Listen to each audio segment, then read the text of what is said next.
Hello everybody and welcome to a very happy episode of PlaidStallions Toy Ventures. If you follow this show at all, you know that I'm a very passionate collector of the Mattel Big Jim P.A.C.K toy line that ran from 75 to about 77, at least in North America. I haven't had much to say on this subject in a little while, but I've just had some amazing updates in the last few months, and I really think it warranted an episode. Amongst the items I picked up, two of them are something that I have been searching for 25 years, rain or shine, every morning. It's so ingrained into my routine, I still do it even though they're staring at me now. The story of how I got them is worthy of an episode in and of itself. There's a surprise in there, and I will get to that as well. However, before we start into the goodies, let's give a slight backstory to the Big Jim P.A.C.K line for those that are new. Big Jim was an action figure line launched in 1972 by Mattel Toys as a competitor to G.I. Joe. In the 1960s, a backlash against war toys, ironically the theme that created the action figure, threatened to doom G.I. Joe until they cleverly rebranded it, making Joe a retired soldier and an adventurer. Over at Mattel, they hadn't had a successful boys action figure series since the Major Matt Mason range in the 1960s. And they took that adventure formula and included some new elements, mainly sports and outdoor adventure. Big Jim, with his bulging muscles, was a smash hit with kids. The line had a very innocent nature about it. It was conflict-free, mom-approved. It really struck a chord with 4-year-olds like me. Big Jim's success grew over the next 3 years, including new vehicles, characters, and play sets to explore. However, by 1975, fatigue was starting to set in the line. There was a lot of old product on the shelves, combined with poor reception to the Olympic line that year, really gave you the idea that maybe Big Jim was now running out of steam. The creative team at Mattel decided to drastically change the Big Jim concept from outdoor adventure to more of a traditional good versus evil background, making him more of a sleek super spy. This new group would be called PAC, which stood for Professional Agents Crime Killers. The original story in the 1975 catalog had Jim, an ex-Olympic athlete, lead a team of ex-cons or reformed rogues to protect the nation. However, this Dirty Dozen storyline was abandoned immediately after Toy Fair, and the pack just became a bunch of rugged good guys. The new characters for the team were largely hobbled together from existing tooling. Big Jim got a new look, Dr. Steel returned, the whip looked a lot like Big Josh, and new face Warpath was actually sold worldwide as Chief Tanuka. This first year for the pack was really kind of a lot of retooled product and relabeled. They'd add new paint apps, new clothing, and of course change the packaging. And wow, speaking of the packaging, for this first wave, the artwork for the pack was done by comics legend Jack King Kirby, who really brought it. He made the toys look fantastic. And I think it's the reason that the pack got a second year.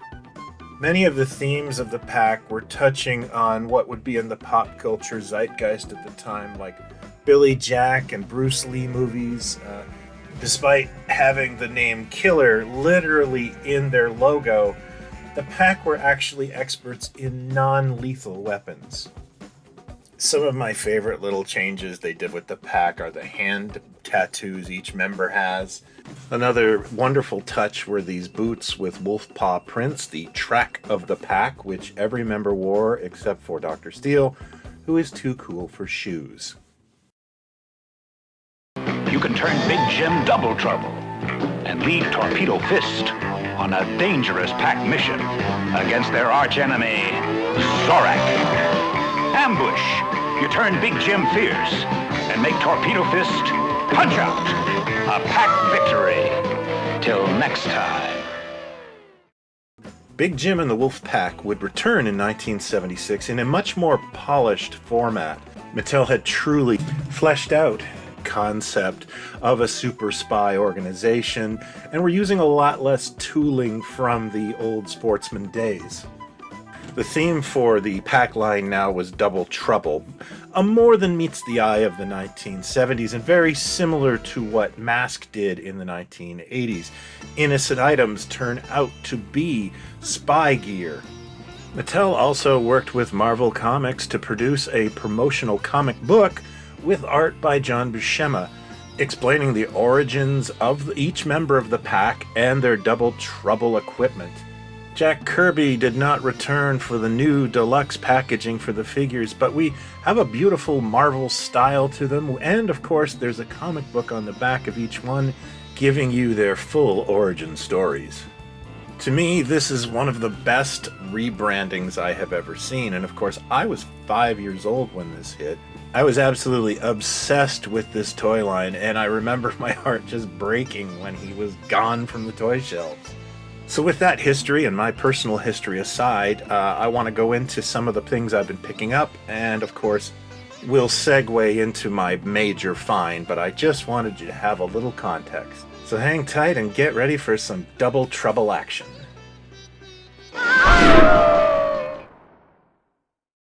The first thing I picked up is the Big Jim Off-Road Adventure set from the first year. What this is a combination set. It features the pack's official vehicle for that year, which was the Beast, the Big Jim camper that's painted black, and the motocross Honda that was left over from the All-Stars line. This is before the switch to the Howler. I guess the Howler tooling wasn't available, and there was a concerted effort to sell these motocrosses with the pack. There's even a Dr. Steel that comes in a motocross outfit meant for this vehicle. This set actually got re-released in '76 as well with a new box, and now featuring the Howler instead of the motocross vehicle. I just bought this for the front Kirby graphics. I think that's just fantastic. The rest of this is essentially just the Beast's box. The comic strip on the back is the same one as the Beast, and the descriptions just changed a little bit to add the Honda motorcycle. There are quite a few different Big Jim combination sets, and I'd love to own them all someday, but I don't know where I'd put them.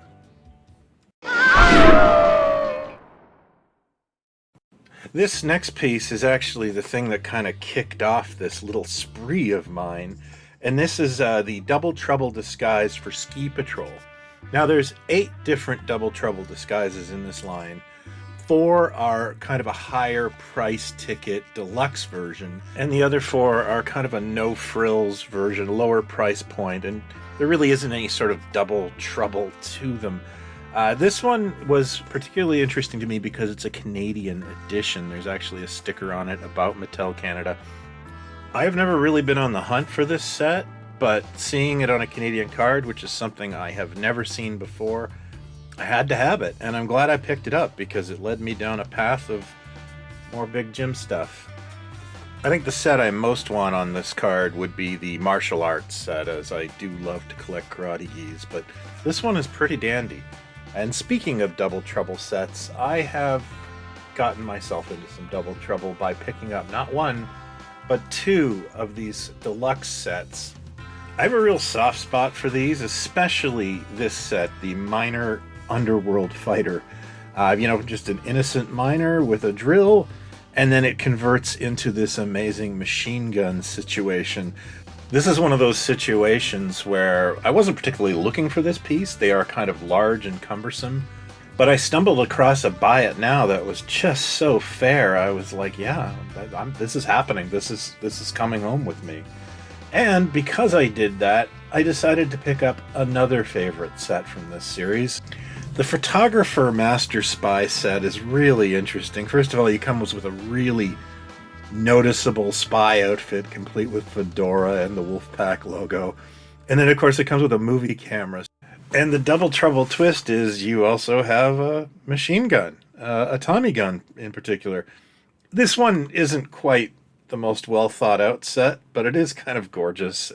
And I think in the 40 years of collecting, I've owned this set about 3 different times. So it's where it should. I'm really not sure if I'm going to track down all 8 of these sets, but never say never, obviously.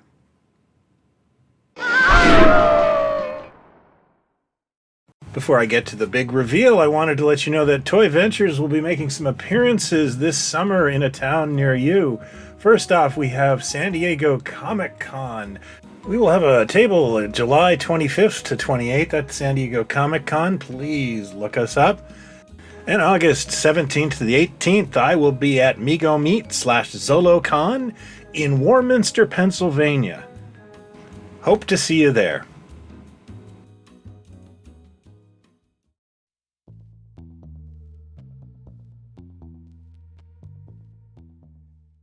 One of my favorite things about eBay is looking at past auctions. I just love knowing what I missed. And a lot of the times, that's where a new discovery happens, or a new quest. Case in point, this low-resolution bitmap that I found on eBay about 25 years ago. I used to have more, but these photos depicted Canadian boxes for the Whip and Warpath that were distinctly different from the US, featuring that aforementioned flap and a comic strip on the back, and I desperately wanted to read that comic strip. So in the last 20 years, I think I've had one close call where the guy ended the auction early, but that was about it. It's just a daily quest. So imagine my surprise when a friend of mine through Facebook sends me photos and says, "Look what I just picked up. You got any idea on these?" There they were, the things I'd always wanted to see. This was a friend of mine that I've known for about 30 years, so I immediately made an offer, and after a couple of months of talking about it, we came to an understanding that we're both collectors, and he knew this was my grail, but money wasn't really important to him more than getting something that he wanted for his collection. He really wanted to trade, but I didn't have anything he wanted. So he suggested he was looking for the BlackStarr castle, and he noticed one for sale in Toronto. Turns out I knew that seller as well, good guy. I want to quickly shout out to my friend John at Crossroads Collectibles. Follow him, great dude. We worked out a deal, and there's a really interesting twist that I'll get to at the end about this that involves more Big Jim.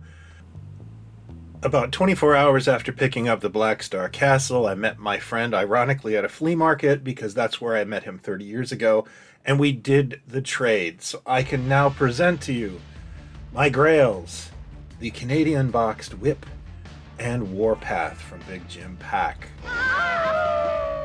Now I have a theory as to why these are so rare and why they were released in these boxes in Canada only. The first being, and this is based on personal experience and a ton of research going through old catalogs and newspaper clippings, I do not believe that we got the 1975 assortment of P.A.C.K. figures in any meaningful way in Canada in 1975. So I believe Mattel Canada started fresh in 1976 with this new P.A.C.K. focus. This makes a terrific amount of sense for me because as a kid it felt like it was over before it started. I also believe Mattel hoped to market these packages in the US, but the demand wasn't there for reissues of these characters, so it became a de facto Canadian exclusive. The packaging is just barely bilingual. This is something that doesn't fly today, but one of the boxes even states the comic is available in English only. The standards for bilingual packaging were a lot different, and I think you could get away with a lot more than you can today. As you can see, the box features that lovely scratchy artwork. Some people have suggested this might be Sal Busceuma, but I'm not a comic guy, so I'd love to know your thoughts on who could have done this artwork. Speaking of artwork, let's take a look at the origin stories for Warpath and the Whip in the form of their comic strips. Warpath's origin was originally written on the side of the 75 Kirby boxes, and it also featured a little bit in the promotional comic. This doesn't really differ all that much from those stories. He's a steel worker from the Tetons who is known for his sure-footedness, and an attack changes his life. He returns home to the Dakotas and becomes a de facto protector of the area he grew up in, as evidenced when Jim and Torpedo Fist see him stop a poacher with his stunner arrows. That's the one thing I do want to point out here. Warpath's origin comic features Torpedo Fist recruiting him, However, on Torpedo Fist's package, Warpath is clearly there when he invites himself to join the group. This is also compounded by the fact that Dr. Steel mysteriously replaces Torpedo Fist in the same strip. All of a sudden, Dr. Steel's there, which is actually in continuity. If you know me, I love stuff like this. According to his comic strip origin, the whip is from Brazil.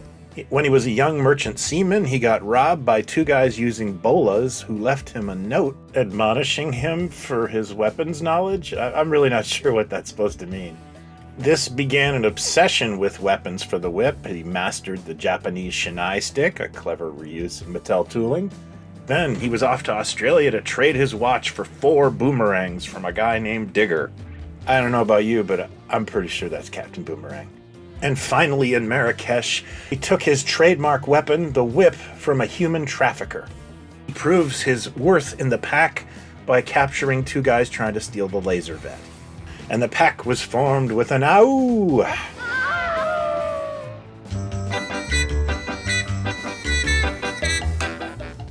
So, on my way home from picking up the BlackStarr Castle, I decided to stop in at Treehouse Collectibles. This is Toronto's best vintage toy shop. It's a great store. I've been shopping there for years, and they actually support Toy Ventures and my books there. So anytime I'm in the city, I do try to make it there, and I've seen some really neat things. Case in point, when I walked in the door, this was sitting there. This is a Canadian boxed Big Jim Commander, which after this trade would have been the last figure I didn't have.